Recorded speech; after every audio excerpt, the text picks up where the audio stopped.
Donald Trump has touched a core within the country. Okay, and the people that he's touched, he's running somewhere between 33, 38%, maybe up to 40% of the people kind of like, and more than kind of like, a lot of the things that he has to say. But politically, he's a rookie, and he's making rookie mistakes.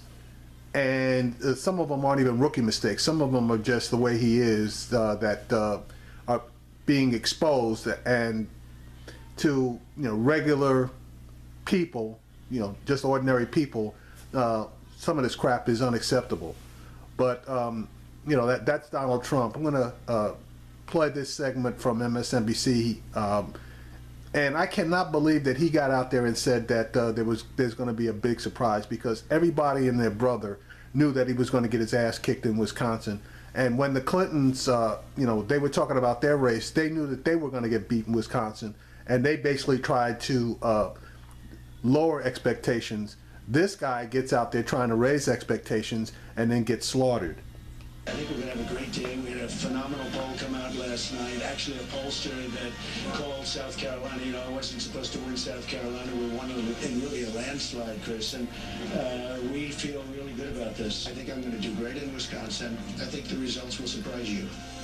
They didn't. That was Donald Trump talking to NBC News yesterday on Chris Jansen, suggesting he could pull off a surprise win in Wisconsin. As we know, that did not happen, and Trump is moving past the loss and on to New York, where he's stepping back on the trail with a rally tonight on Long Island. His team is also moving on by setting a new course that will include dispatching advisors to state conventions to secure more delegates. It's an aspect of the race where he lost significant ground to Ted Cruz. In fact, just this morning, the Denver Post is reporting that Senator Cruz is expected to pick up more delegates when Colorado holds its state convention this weekend.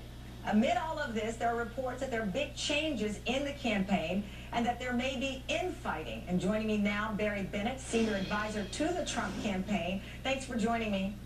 No problem. Thanks for... Now, I got to be honest with you. I really like this guy, and Ben Carson made the right decision when he brought this guy on.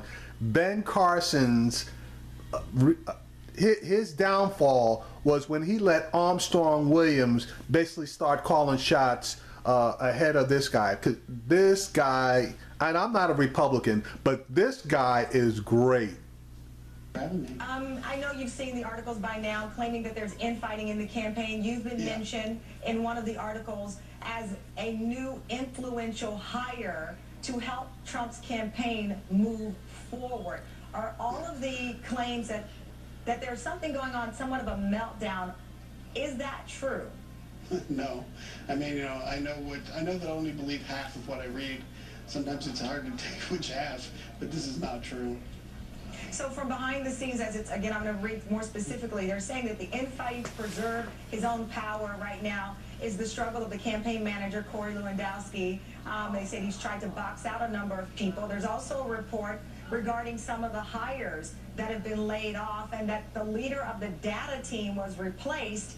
And it seems that a lot of this information the campaign has gathered is no longer accessible because a new hire was not properly put in place. Again, not having this information needed to move forward.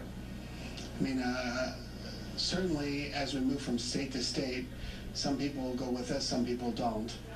Some people have families and they don't want to leave the state. As far as the data team goes, I never lost any access to my data. I don't know what these people are talking about. We had very low expectations in Wisconsin. I never had a delegate. I never expected us to win a delegate in Wisconsin on my board in my office, and we won 6, which is great. We also won. No one wants to talk about this, but we won 61% of the counties in Wisconsin. We just lost the Milwaukee suburbs where the Republican machine lives, big time. But nevertheless, you had your candidate saying that we would see a big surprise. What was the big surprise that he was touting? Well, I mean, every candidate says they're going to win right up until the last minute, but I'm telling you that inside the campaign, we all knew what the reality was. In the statement last night released from the campaign, it says that Senator Cruz coordinated with his own super PAC, which is illegal, who totally control him. Can you give us specifics as to what proof you have that Senator Cruz coordinated with these super PACs? Yeah, they set up an event paid for by the super PAC, and he comes and gives a speech.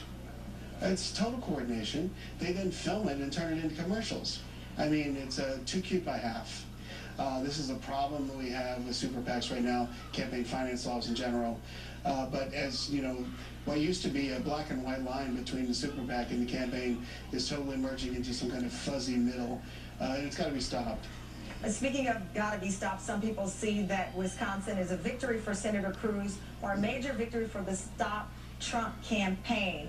When you see the numbers now, our own Steve Kornacki pointed out it would take somewhere around 58% of the remaining votes for Donald Trump to reach the necessary delegates. When you look ahead, are you prepared now for a contested convention? Do you believe that this is where your team is headed?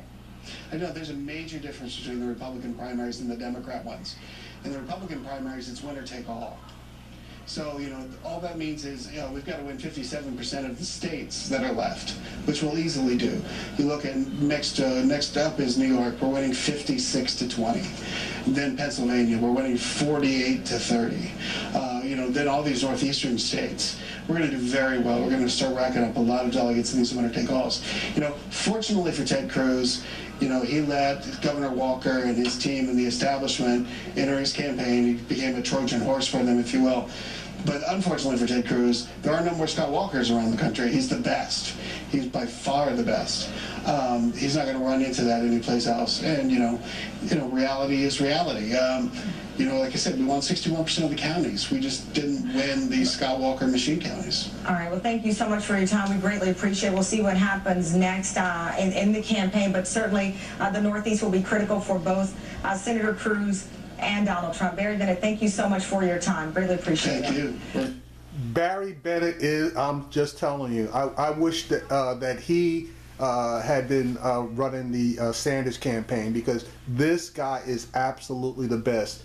He's always calm, he's always cool, he's always in control, he's stays on message, and he knows which way the wind is blowing.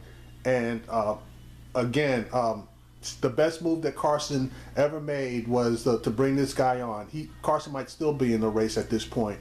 And the worst move Carson ever made was to let Armstrong Williams start making decisions, which was the actual downfall for Carson's campaign.